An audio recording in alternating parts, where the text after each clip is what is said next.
اعوذ باللہ من الشیطان الرجیم پناہ مانگتا ہوں میں اللہ کی شیطان مردود سے۔ بسم اللہ الرحمن الرحیم شروع اللہ کا نام لے کر جو بڑا مہربان نہایت رحم والا ہے۔ الف لام میم را۔ اے نبی یہ کتاب الہی کی آیتیں ہیں اور جو کچھ تمہارے پروردگار کی طرف سے تم پر نازل ہوا ہے حق ہے، لیکن اکثر لوگ ایمان نہیں لاتے۔ اللہ وہی تو ہے جس نے ستونوں کے بغیر آسمان جیسا کہ تم دیکھتے ہو اتنے اونچے بنائے، پھر عرش پر جلوہ افروز ہوا اور سورج اور چاند کو کام میں لگا دیا۔ ہر ایک میعاد معین تک گردش کر رہا ہے، وہی دنیا کے کاموں کا انتظام کرتا ہے۔ اس طرح وہ اپنی آیتیں کھول کھول کر بیان کرتا ہے کہ تم اپنے پروردگار کے روبرو جانے کا یقین کرو۔ اور وہی ہے جس نے زمین کو پھیلایا اور اس میں پہاڑ اور دریا پیدا کیے اور ہر طرح کے میووں کی دو قسمیں بنائیں۔ وہی رات کو دن کا لباس پہناتا ہے۔ غور کرنے والوں کے لیے اس میں بہت سی نشانیاں ہیں۔ اور زمین میں کئی طرح کے قطعات ہیں ایک دوسرے سے ملے ہوئے، اور انگور کے باغ اور کھیتی اور کھجور کے درخت، بعض کی بہت سی شاخیں ہیں اور بعض کی اتنی نہیں ہوتی، باوجود کہ پانی سب کو ایک ہی ملتا ہے۔ اور ہم بعض میووں کو بعض پر لذت میں فضیلت دیتی ہیں، اور اس میں سمجھنے والوں کے لیے بہت سی نشانیاں ہیں۔ اگر تم عجیب بات سننی چاہو تو کافروں کا یہ کہنا عجیب ہے کہ جب ہم مر کر مٹی ہو جائیں گے تو کیا از سر نو پیدا ہوں گے؟ یہی لوگ ہیں جو اپنے پروردگار سے منکر ہوئے ہیں، اور یہی ہیں جن کی گردنوں میں طوق ہوں گے، اور یہی اہل دوزخ ہیں کہ ہمیشہ اس میں جلتے رہیں گے۔ اور یہ لوگ بھلائی سے پہلے تم سے برائی جلدی سے مانگتے ہیں، یعنی طالب عذاب ہیں، حالانکہ ان سے پہلے عذاب واقع ہو چکے ہیں۔ اور تمہارا پروردگار لوگوں کو باوجود ان کی بے انصافیوں کے معاف کرنے والا ہے، اور بے شک تمہارا پروردگار سخت عذاب دینے والا ہے۔ اور کافر لوگ کہتے ہیں کہ اس پیغمبر پر اس کے پروردگار کی طرف سے کوئی نشانی کیوں نازل نہیں ہوئی؟ اے نبی تم تو صرف خبردار کرنے والے ہو، اور ہر ایک قوم کے لیے رہنما ہوا کرتا ہے۔ اللہ ہی اس بچے سے واقف ہے جو عورت کے پیٹ میں ہوتا ہے، اور وہی پیٹ کے سکڑنے اور بڑھنے سے بھی واقف ہے، اور ہر چیز کا اس کے ہاں ایک اندازہ مقرر ہے۔ وہ چھپی اور ظاہر چیزوں کا جاننے والا ہے، سب سے بزرگ ہے، عالی رتبہ ہے۔ کوئی تم میں سے چپکے سے بات کہے یا پکار کر، یا رات کو کہیں چھپ جائے یا دن کی روشنی میں کھلم کھلا چلے پھرے، اللہ کے نزدیک برابر ہے۔ اس کے آگے اور پیچھے اللہ کے چوکیدار ہیں جو اللہ کے حکم سے اس کی نگرانی کرتے ہیں۔ اللہ اس نعمت کو جو کسی قوم کو حاصل ہے نہیں بدلتا جب تک کہ وہ اپنی حالت کو نہ بدلے، اور جب اللہ کسی قوم کے ساتھ برائی کا ارادہ کرتا ہے تو وہ پھر نہیں سکتی، اور اللہ کے سوا ان کا کوئی مددگار نہیں ہوتا۔ وہی تو ہے جو تم کو ڈرانے اور امید دلانے کے لیے بجلی دکھاتا اور بھاری بھاری بادل پیدا کرتا ہے، اور رعد اور فرشتے سب اس کے خوف سے اس کی تسبیح و تحمید کرتے رہتے ہیں۔ اور وہی بجلیاں بھیجتا ہے، پھر جس پر چاہتا ہے گرا بھی دیتا ہے، جبکہ وہ اللہ کے بارے میں جھگڑتے ہیں، اور وہ بڑی قوت والا ہے۔ کام کا پکارنا تو اسی کا ہے، اور جن کو یہ لوگ اس کے سوا پکارتے ہیں وہ ان کی پکار کو کسی طرح قبول نہیں کرتے، مگر اس شخص کی طرح جو اپنے دونوں ہاتھ پانی کی طرف پھیلا دے تاکہ دور ہی سے اس کے منہ تک آ پہنچے، حالانکہ وہ اس تک کبھی بھی نہیں آ سکتا۔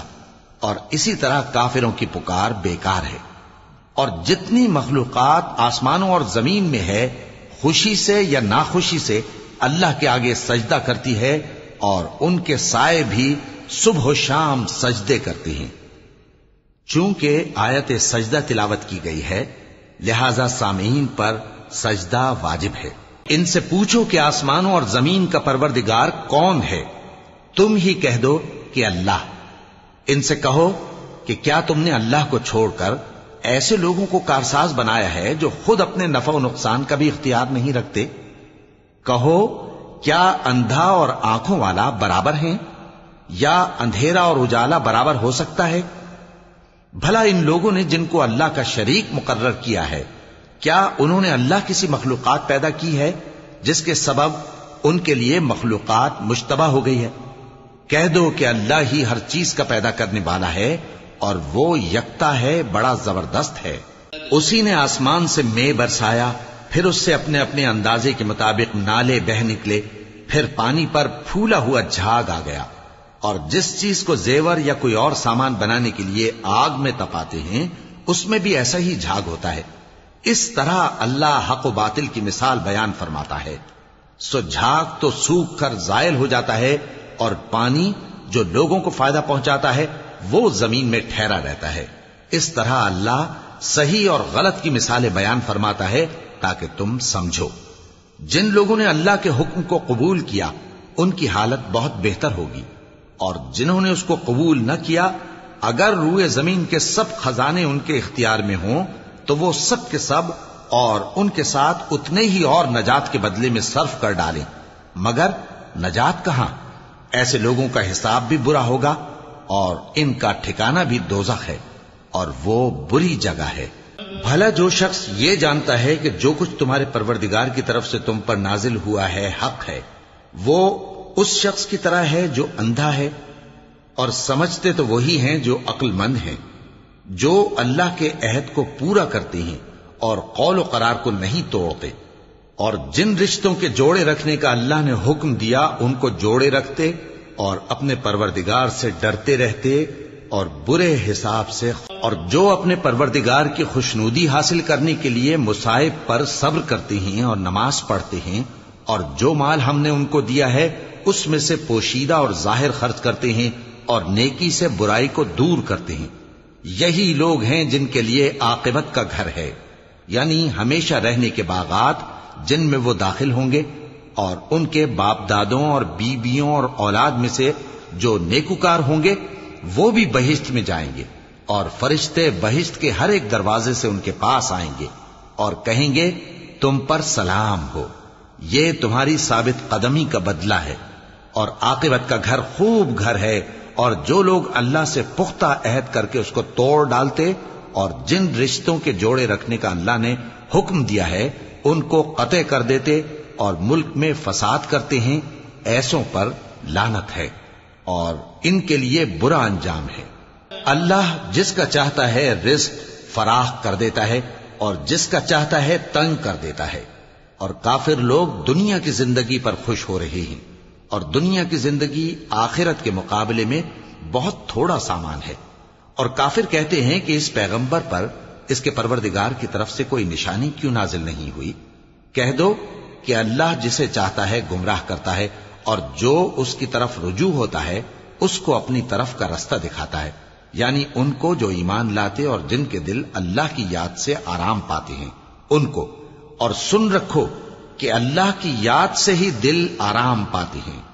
جو لوگ ایمان لائے اور عمل نیک کیے ان کے لیے خوشحالی اور عمدہ ٹھکانہ ہے۔ جس طرح ہم پہلے پیغمبر بھیجتے رہے ہیں اسی طرح اے نبی ہم نے تم کو اس امت میں جس سے پہلے بہت سی امتیں گزر چکی ہیں بھیجا ہے، تاکہ تم ان کو وہ کتاب جو ہم نے تمہاری طرف بھیجی ہے پڑھ کر سنا دو۔ اور یہ لوگ رحمان کو نہیں مانتے۔ کہہ دو وہی تو میرا پروردگار ہے، اس کے سوا کوئی معبود نہیں، میں اسی پر بھروسہ رکھتا ہوں اور اسی کی طرف رجوع کرتا ہوں۔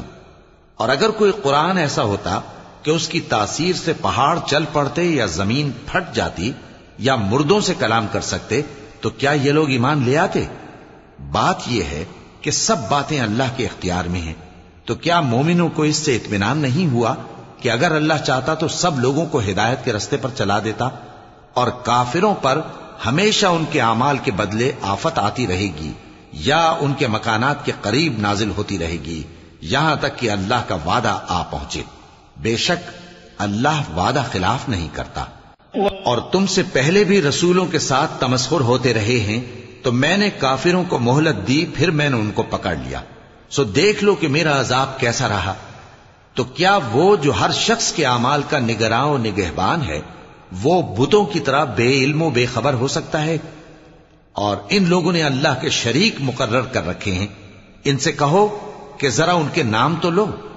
کیا تم اسے ایسی چیزیں بتاتے ہو جو روئے زمین پر ہیں اور اسے معلوم نہیں، یا تم لوگ محض سطحی بات کی تقلید کرتے ہو؟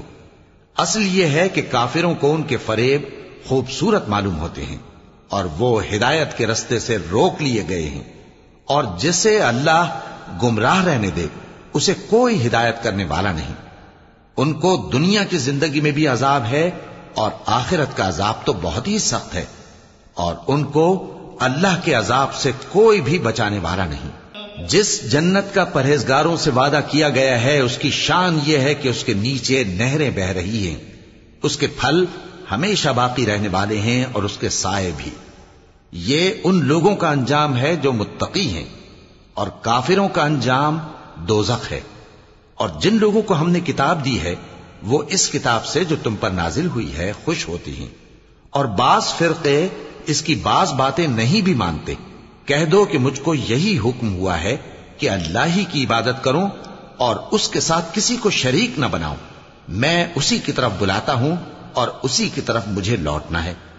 اور اسی طرح ہم نے اس قرآن کو عربی زبان کا فرمان بنا کر نازل کیا ہے، اور اگر تم علم آ جانے کے بعد ان لوگوں کی خواہشوں کے پیچھے چلو گے تو اللہ کے سامنے کوئی نہ تمہارا مددگار ہوگا اور نہ کوئی بچانے والا۔ اور اے نبی، ہم نے تم سے پہلے بھی پیغمبر بھیجے تھے اور ان کو بیویاں اور اولاد بھی دی تھی، اور کسی پیغمبر کے اختیار کی بات نہ تھی کہ اللہ کے حکم کے بغیر کوئی نشانی لے آتا۔ ہر حکم قضا کتاب میں لکھا ہوا ہے۔ اللہ جس چیز کو چاہتا ہے مٹا دیتا ہے اور جس کو چاہتا ہے باقی رکھتا ہے، اور اسی کے پاس اصل کتاب ہے۔ اور اگر ہم کوئی عذاب جس کا ان لوگوں سے وعدہ کرتے ہیں تمہیں دکھائیں، یعنی تمہارے روبرو ان پر نازل کریں، یا تمہاری مدت حیات پوری کر دیں، یعنی تمہارے انتقال کے بعد عذاب بھیجیں، تو تمہارا کام ہمارے احکام کا پہنچا دینا ہے اور ہمارا کام حساب لینا ہے۔ کیا انہوں نے نہیں دیکھا کہ ہم زمین کو اس کے کناروں سے گھٹاتے چلے آ رہے ہیں؟ اور اللہ جیسا چاہتا ہے حکم کرتا ہے، کوئی اس کے حکم کا رد کرنے والا نہیں، اور وہ جلد حساب لینے والا ہے۔ جو لوگ ان سے پہلے تھے وہ بھی بہتیری تدبیریں کرتے رہے ہیں، سو تدبیر تو سب اللہ ہی کی ہوتی ہے۔ ہر شخص جو کچھ کر رہا ہے اللہ اسے جانتا ہے، اور کافر جلد معلوم کر لیں گے کہ آخرت میں اچھا انجام کس کے لیے ہوتا ہے۔ اور کافر لوگ کہتے ہیں کہ تم پیغمبر نہیں ہو۔ کہہ دو کہ میرے اور تمہارے درمیان اللہ اور وہ شخص جس کے پاس کتاب آسمانی کا علم ہے بطور گواہ کافی ہے۔ صدق اللہ العظیم۔